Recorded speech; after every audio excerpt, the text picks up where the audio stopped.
አውሮፓ አታስቢ አናጠቃሽም አሉ ፑቲን። ቭላዲሚር ፑቲን በከፍተኛ ጉጉት ሲጠበቅ በነበረው መግለጫቸው ነው ይህንን ያሉት።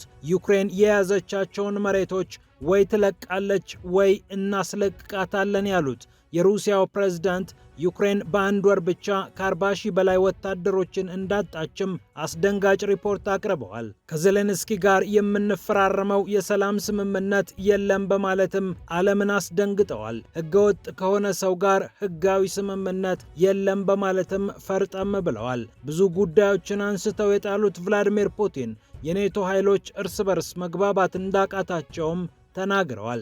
ዝርዝሩን ታገኙታላችሁ።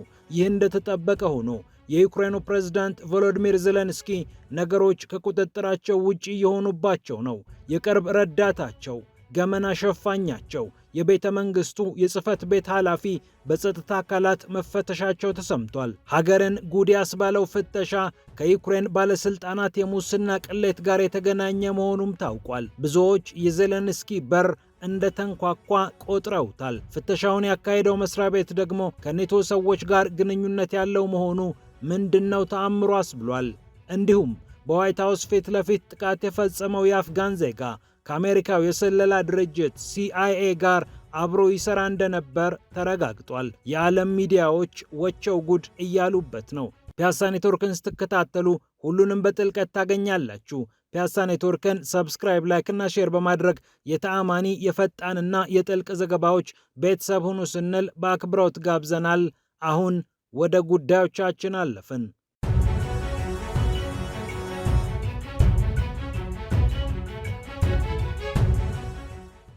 ስኬታማ ከነበረው ከኪርጊስታን ጉብኝታቸው መልስ ነው ጋዜጣዊ መግለጫውን የሰጡት የሩሲያው ፕሬዝዳንት ቭላዲሚር ፑቲን። የአሜሪካ የሰላም ሐሳብ በመርህ ደረጃ ወደ ሰላም የሚወስድ መንገድ ነው ያሉት ቭላዲሚር ፑቲን ለአውሮፓ የደህንነት ዋስትና ስለመስጠት፣ የኪየቭ አገዛዝ ህገወጥ ስለመሆኑና ሌሎችም ጉዳዮችን አነሳስተዋል። ሞስኮ ከዚህ ቀደም ግጭቱ የሚፈታበትን ጉዳይ በተደጋጋሚ ገልጻ እንደነበር የተናገሩት የሩሲያው ፕሬዝዳንት አሁንም በአቋማችን ላይ እንገኛለን ብለዋል። ቢሽኬክ ኪርጊስታን በነበረው ቆይታቸው ላይ ከበርካታ የማዕከላዊ እስያ ሀገራት ጋር ተነጋግረው ብርቱ ዲፕሎማሲያዊ ስራዎችን የሰሩት ቭላዲሚር ፑቲን የጉብኝታቸውን መጠናቀቅ ተከትሎ ጋዜጣዊ መግለጫ ሰጥተዋል። በመጀመሪያ ርዕስ ካደረጉት ጉዳይ መካከል አንደኛው አሜሪካ ያቀረበችውን የሰላም ሐሳብ የሚመለከት ነው። የአሜሪካው ፕሬዝዳንት ዶናልድ ትራምፕ ዩክሬንና ሩሲያ ግጭታችሁን አቁሙ፣ ደም መፋሰስ ይብቃ በማለት 28 ነጥቦች ያሉት የሰላም ሐሳብ ማምጣታቸው ይታወሳል። በአመዛኙ ሩሲያን ይጠቅማል፣ ዩክሬንን ደግሞ እልም አድርጎ ይጎዳል የተባለለት ይህ የሰላም ሐሳብ በመርህ ደረጃ ወደ ሰላም መንገድ የሚወስድ ነው፣ መሰረቱንም ያነጥፋል ብለዋል። ነገር ግን አንዳንድ ዝርዝር ጉዳዮችን መነጋገር ስላለብን ከወዲሁ የሰላም ስምምነቱ እንዲህ ያደርጋል አያደርግም ማለት ተገቢ አይደለም ብለዋል ፑቲን። የሩሲያው ፕሬዝዳንት የአሜሪካው አቻቸው የሩሲያን አንዳንድ ሐሳቦች ከግምት ውስጥ ማስገባታቸውን ግን አልሸሸጉም። እናም ዝርዝሩን እንመልከተው፣ በዝርዝሩ ላይ ተወያይተን የምንወስነውን ነገር እንወስናለን ብለዋል። በመሰረታዊ ደረጃ ግን የሰላም ስምምነቱን እንደ ችግር ፈቺ ቆጥረውታል። ሌላው ፑቲን የተናገሩት በዜሌንስኪ ጉዳይ ነው። የዩክሬን አመራር አሁን እኮ ህገወጥ ነው አሉ ፑቲን። ህገወጥ ከሆነ ሰው ጋር ህጋዊ ስምምነት ማድረግ አይቻልም። የዜሌንስኪ መንግስት ምርጫ አላካሂድም ብሎ ያለ ምርጫ ሀገሪቱን መምራቱ ስትራቴጂክ ስህተት ነው ያሉት ቭላዲሚር ፑቲን ይህ ደግሞ ዋጋ እንደሚያስከፍል ተናግረዋል። ከዓመት ከ6 ወር ገደማ በፊት ምርጫ መካሄድ የነበረበት ቢሆንም በዩክሬን ምርጫ አይካሄድም ብለው ቮሎዲሚር ዜሌንስኪ መከልከላቸው ይታወሳል። ሀገሪቱ በወታደራዊ ህግ እየተመራች ነው በሚል ሰበብም ምርጫውን አልፈውታል። በእርግጥ ዩክሬን ጦርነት ላይ እንደመሆኗ ምርጫ የማድረግ አመቺ ሁኔታ አላት ወይ የሚል ጥያቄ ቢኖርም ከሩሲያ በኩል ግን ዜሌንስኪ ስልጣናቸውን ለማራዘም እንጂ የዩክሬናውያን ደህንነት አሳስቧቸው አይደለም የሚል ምላሽ ይሰጣል። እናም ዜሌንስኪ ህጋዊ አይደሉም፣ የቱንም አይነት ምርጥ የሰላም ሐሳብ ቢኖር ከኒህ ሰው ጋር መፈራረም ስምምነታችንንም ህጋዊ መሰረት ሊያሳጣው ይችላል ብለዋል የሩሲያው ፕሬዝዳንት። ሌላው የሩሲያ ጦርን ግስጋሴ በተመለከተ ቭላዲሚር ፑቲን የሚናገሩት ነበራቸው።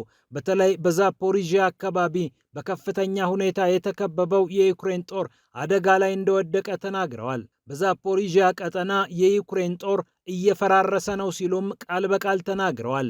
ቮስቶክ እና ድኒፕር የተባሉት የጦር ክፍሎች በዚህም በዚያም ከበውታል።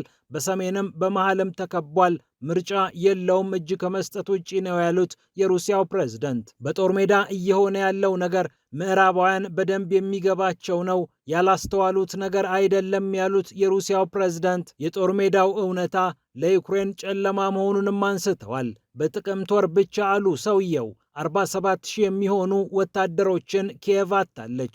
ነገር ግን በዚህ ወር ዩክሬን መመልመል የቻለችው 16,500 ወታደር ብቻ ነው ሲሉም ተናገሩ። የዩክሬን ጦር ከፍተኛ አደጋ ውስጥ እንደገባም አንስተዋል። ተኩስ ይቁም ይሉናል። ተኩስ የሚቆመው ግን ዩክሬን የያዘቻቸውን የሩሲያ መሬቶች ስትለቅ ነው ብለዋል። እነዚህን መሬቶች ዩክሬን የኔ ሕጋዊ መሬት ናቸው ብትላቸውም ቭላዲሚር ፑቲን ግን የለም የሩሲያ ናቸው፣ ይህንንም ደግሞ ነፃ በወጡት አካባቢዎች የተደረጉት ህዝበ ውሳኔዎች አመላካች ናቸው የሚል አቋም እንዳላቸው ይታወቃል። እናም ዩክሬን ሆይ ወይ ውጪ ካልሆነም እንድትወጪ እናደርግሻለን ሲሉም ተናግረዋል።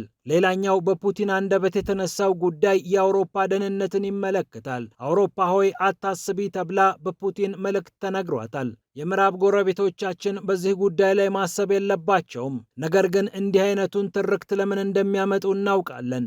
አንድም በሀገራቸው ተቀባይነት ለማግኘት ነው። ከዚህም ፈቀቅ ብሎ ኢኮኖሚያዊ ምክንያት አላቸው። በየሀገሮቻቸው ኢኮኖሚያቸው እየወደቀ ይገኛል። ይህንንም ህዝባቸው በአግባቡ እንዳያስተውል ለማድረግ የሩሲያና ዩክሬን ፍልሚያ እንዲቀጥል እንዲሁም ሩሲያ ልታጠቃን ትችላለች የሚለውን ነገር በህዝባቸው ላይ ማስረጽ ይፈልጋሉ። ለዚህም ሩሲያን ሰበብ አድርገዋታል በማለት የሩሲያን የጦስ ዶሮነት አብራርተዋል። ነገር ግን እርግጠኛ ሆነን እንናገራለን፣ አውሮፓን የማጥቃት ፍላጎት የለንም፣ አናጠቃም።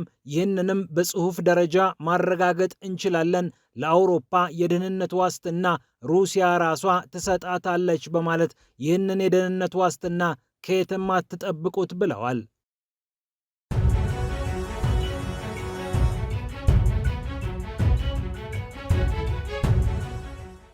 ይህ እንደተጠበቀ ሆኖ የዩክሬኑ ፕሬዝዳንት ቮሎዲሚር ዜሌንስኪ ቀኝ እጃቸውን የሚያጡበት ሁኔታ ውስጥ ገብተዋል።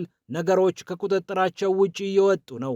የጽህፈት ቤት ኃላፊያቸው ገመና ሸፋኛቸው እንደሆኑ የሚነገርላቸው አንድሪ የርማክ ናቸው ቢሮአቸው የተፈተሸው ደግሞ የዩክሬን ብሔራዊ የጸረ ሙስና ቢሮና ሌላኛው የጸረ ሙስና ምርመራ የሚሰራው የአቃቤ ሕግ ጽህፈት ቤት በጋራ በመሆን ነው። እነዚህ ተቋማት የተደራጀ ፍተሻ አድርገዋል ያለው ዩክሬንስካያ ፕራቭዳ የተባለው የዩክሬን መገናኛ ብዙሃን ነው። አርብ ማለዳ በዚህ መገናኛ ብዙሃን የተለቀቁት ምስሎች እንደሚያመላክቱት በኪየቭ የመንግስት ቢሮዎች በሚገኙባቸው አካባቢ የአንድሪ የርማክ ቢሮ ተፈትሿል።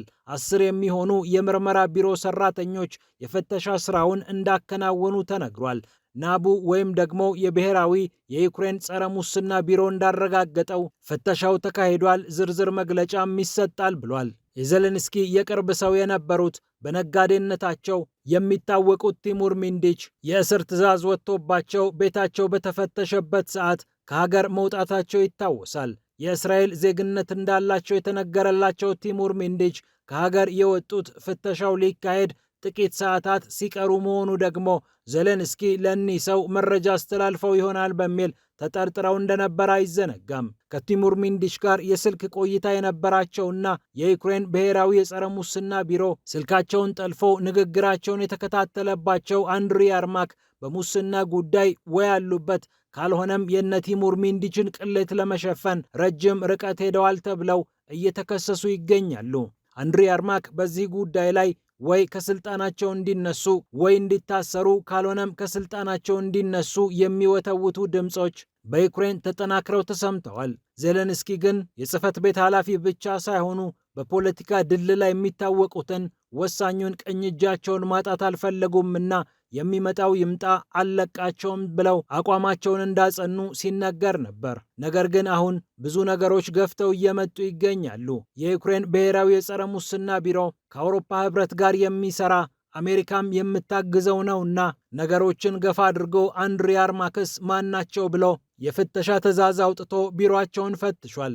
አንድሪ አርማክ በዩክሬን የሰላም ጉዳይ ተደራዳሪ ተደርገው የተመደቡ ሲሆን ይህም ዜሌንስኪ ካጠገባቸው እንዳይርቁ እንዲሁም እርሳቸው ከተነሱ የሰላም ስምምነቱ አደጋ ውስጥ ይገባል ተብሎ እንዲታሰብላቸው ስለፈለጉ ያደረጉት እንደሆነ እየተነገረ ይገኛል። የዩክሬን ብሔራዊ የጸረ ሙስና ቢሮ ከአውሮፓ ህብረትና ከአሜሪካ ፈንድ የሚያገኝ ጌታዋን እንደተማመነች በግ በዜሌንስኪ ፊት የሚፎክር እንደሆነ ይነገርለታል። ከዚህ ቀደም በእነዚህ ቢሮዎች ላይ ሊወሰዱ የነበሩ እርምጃዎችን ያስቆሙትም የአውሮፓ ህብረት ሰዎች እንደነበሩ የሚታወስ ነው። የአውሮፓ ህብረት አባል መሆን ከፈለግሽ የሙስና ቅሌትሽን ጠራርገሽ ማባረር አለብሽ ተብላ በብራሰልስ የተነገራት ኪየቭ ይህንን ቢሮ በቀላሉ ገፍታ የምትጥለው አልሆነባትም። የሩሲያው ፕሬዝዳንት ቭላዲሚር ፑቲን ከዚህ ቀደም ዩክሬን እኮ በወንጀለኛ ቡድን የምትመራ ሀገር ናት ማለታቸው ይታወሳል።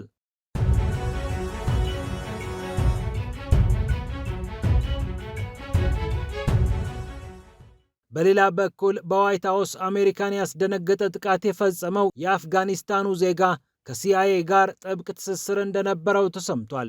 ይህንን ደግሞ ራሱ ሲአይኤም አረጋግጦታል።